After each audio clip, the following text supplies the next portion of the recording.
Welcome to the ManHOOD Talk Show. Here where we talk about complex issues that affect the Black community. Specifically Black men. My name is Dr. Lewis Jones. Hey, I'm DJ Damage, aka Abdul Quddas.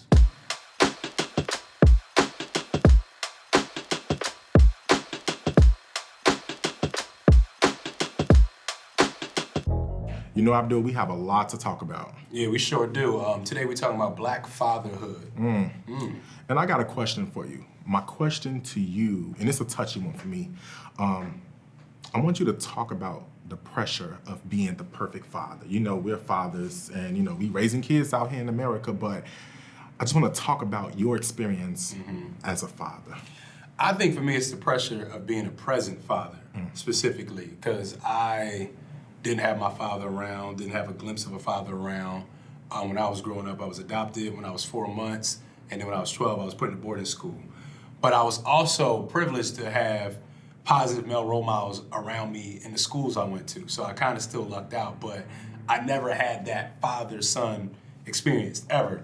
So when I had my son, I wanted to make sure I created that, you know, and I want to make sure I'm present in his life because I honestly don't even know what that looked like. So I'm kind of learning on the fly.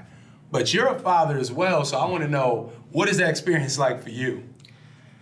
It's interesting because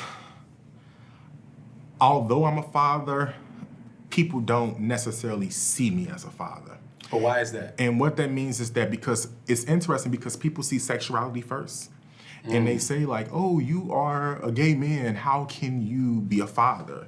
And now I have to go and answer the question. It's like, it's a lot of men who are gay in same-sex relationships who have biological kids, who have kids they adopted or whatnot, you know? So for me, I'm always feeling like I'm battling with the world about my fatherhood. So it's like I post my daughter every other post and I'm with her and I'm taking care of her and doing all these things and people say, oh, you have a beautiful niece. And I was like, no, my niece and nephews are my age, first and foremost. This is my child, this is the child that I'm raising, you know, this is the child I love.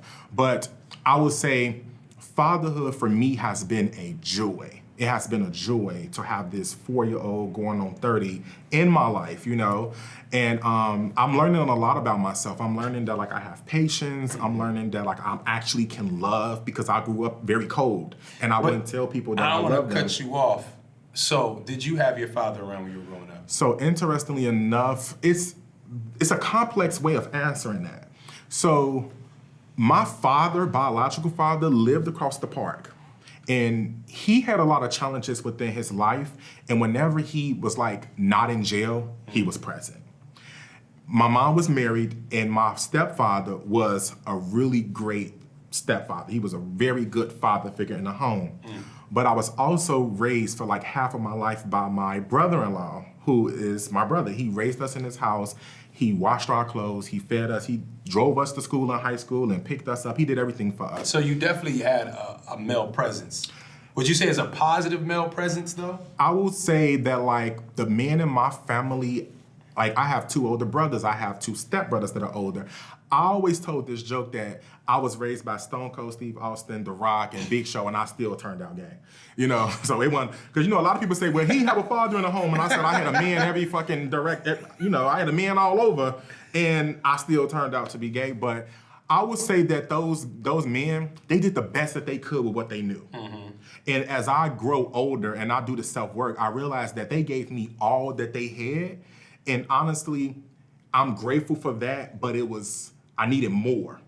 And now I'm out here trying to gather it. I'm trying to get it together. I'm trying to learn as much about myself because the clock has started on this 4-year-old and I have to make sure I give her everything she needs. But I think that's what a lot of people don't know about men, but specifically Black men, that we're gonna go look for that fatherhood, for that leadership. We're gonna go look for it. So like, you know, when a kid gets around 12, 13 years old, I'm gonna speak for myself. I went outside and you're gonna look down the street, you're gonna look left and right and be like, okay, those guys. Because you're gonna look for that brotherhood, you're gonna look for that leadership.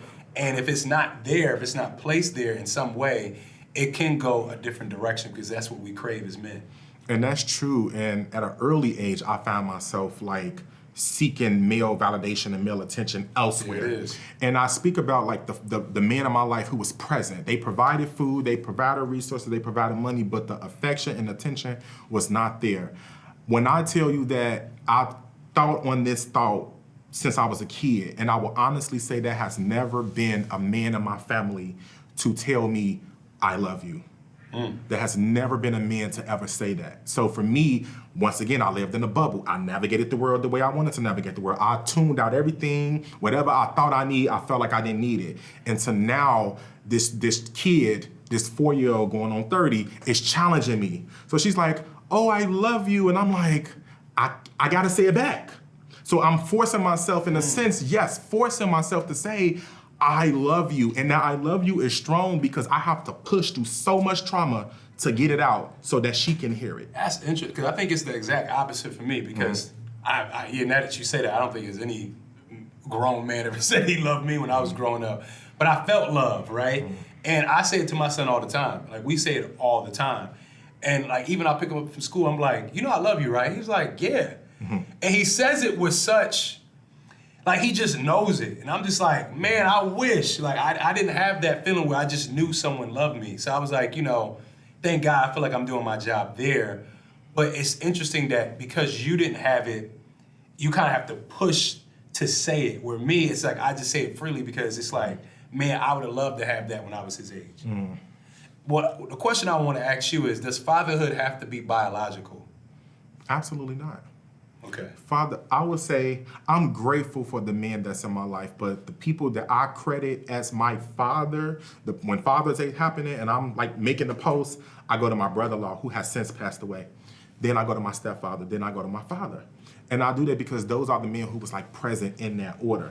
And I'm grateful for like my stepfather who has never abused us, who has never made us feel uncomfortable, who was always there. My brother-in-law who was always at every sport event. And that they wasn't biologically related to me, but they was like the most prominent man in my life. So I would say it don't have to be biological. Yeah, I asked you that question because I think it's important that us black men, even if you don't have kids, to step up if you see a child out there which you could be a positive role model to. In any way, fashion, fortune, whether it's advice, in any form of fashion, whether that's giving advice, literally anything. I know I do that a lot. I take in a lot of people under mentorship that don't even ask for it. I'll be talking to grown 22-year-old men that didn't ask me anything, but it's like, I wish somebody pulled me aside and said they seen something in me and gave me that information. For example, I work at this club, one of the security guards, funny as hell. Like, I know he could be something if he put his resources into acting or whatever, but no one's ever told him that. And I'm telling him, like, yo, like, I'm not just saying this to be funny. If you really put your mind to this, you could actually do it. And every time I see him, I tell him, he's like, I know. I'm like, if I'm known as the guy that's gonna annoy you with motivation, then I wanna be known as that guy. Yeah. It's interesting because like we navigate the world looking for all of these things and tools and resources from the people that are around us, but they didn't have it growing up. And then the grandfathers and the great-grandfathers, and we going back to slavery where they really didn't have the resources. So what I will say is that like at a certain point, we have to break the generational cycle. And what we have to do is go out there and be the one to gain as much as we can and reparent ourselves so that we can parent the next generation. And that's why the pressure is really on the millennials of today, because we now have access to a lot of the information that's out there, and we have to go back and reparent ourselves, train up the new generation, and then go back and try to give our parents something to make them better. And I used to always say that like black fathers, in a sense, like they can't, I used to always say like, they can't teach me nothing because they struggle with the things that like I'm learning. So even for my father, I'm like, please eat healthy. Please talk about your feelings. Please do this. Please do that. And he listens. He listens to me. And I think that's really good because with the time he has left, he's learning how to be a better father. I find myself parenting my father on how to be a better father to me and my sisters. Because I'm like, okay, my sisters and them have this issue with you. This is how you deal with them, And he take that and he go and do it. And he have a great relationship with all his kids, in a sense. But I'm grateful for the process of reparenting myself and being a better man for my kids, and moving forward. And I just hope that they take that baton and they run with it as far as they can to become better parents to their kids. To me, it's really summed up as community, right? Because we already know life isn't perfect. There's going to be people born and their fathers won't be around. Maybe their mothers won't be around. But I feel like we need to have more of a duty to our own people to step up where we see fit. You can't do it all, but step up and be that guide for somebody, because there should be no excuse that there's young men out here without some type of father figure in any type of way. I fortunately didn't grow up that way. I grew up where there was a lot of male figures around me, just in the community I grew up in, but I noticed a lot of people didn't have that, and that really helped me in the way I carried myself, my self-esteem, my confidence, how I express my emotions, because I had people around that I could kind of identify with and grow from. So, you know, for everybody out there, you know, we all know somebody has a child that father's not around or father might be struggling. It's okay to step up and do what you can to help out the community. I'll say something before we wrap up. You made a very important point about how men need to step up or should step up for other kids in the community or in the family. Me, I'm the youngest of 9 kids on my mama's side. And I have nieces and nephews my age, literally like mom and daughter pregnant at the same time. And my nieces and nephews, they look up to me as like I'm a god. They opt to them, I'm their parent. If they have an issue, they come to me. If they need something, they come to me. And they do that more than they go to their parents. And I didn't recognize that like I was that resource or that mentor to them. But what was interesting is that I will say this, and I don't want to say it, but I'm going to say it anyway.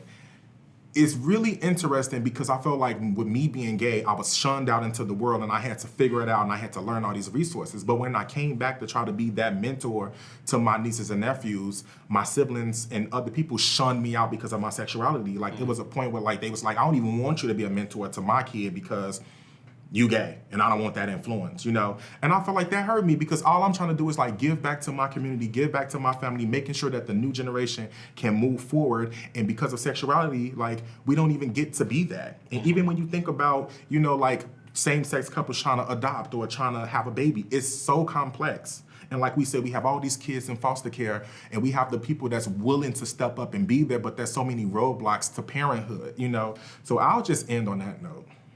No, it's real. It's real. It's something we still have to work with together to build that bridge and push forward, because it's not about what I think or even what you think. It's about our kids. It's about our future, our youth, and we got to figure that situation out for sure. If you or anyone you know find yourself struggling with the issues and topic discussed in this episode, there are resources available to you. Please contact the information right on the screen. Thank you for watching today's episode, and make sure you tune in next week when we talk about the suicide rate amongst Black men. Bill's got the heat. I say black, black is gold, black is night. Black is light. Black is gold, black is night. Black is love, black is light. Black.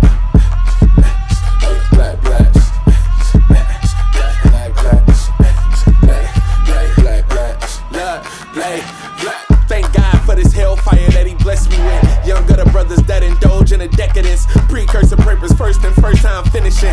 God's light don't mean no diminishing. My nigga, I'm black. How lucky it is to see 21, no blackjack. Superstitions got it, premonitions like a black cat. Don't let your dreams through the seams, they might tax that. America can't like my pain, it's a rap cap. Shine right through all of this stain, where the tide at? Been away, keep the fan focused, never sidetrack. Seeing is believing, it's a feeling, yeah, that contact. And if they sending shots, we gon' bomb back, boom, nigga. Made in this image, had a halo out the womb, nigga. They want me to be whatever they assume, nigga. But it's different on my side, I'm a killer whale, you caught. Couldn't stop me if you tried, nigga. Black is gold, black is night, black is light, black is gold, black is night,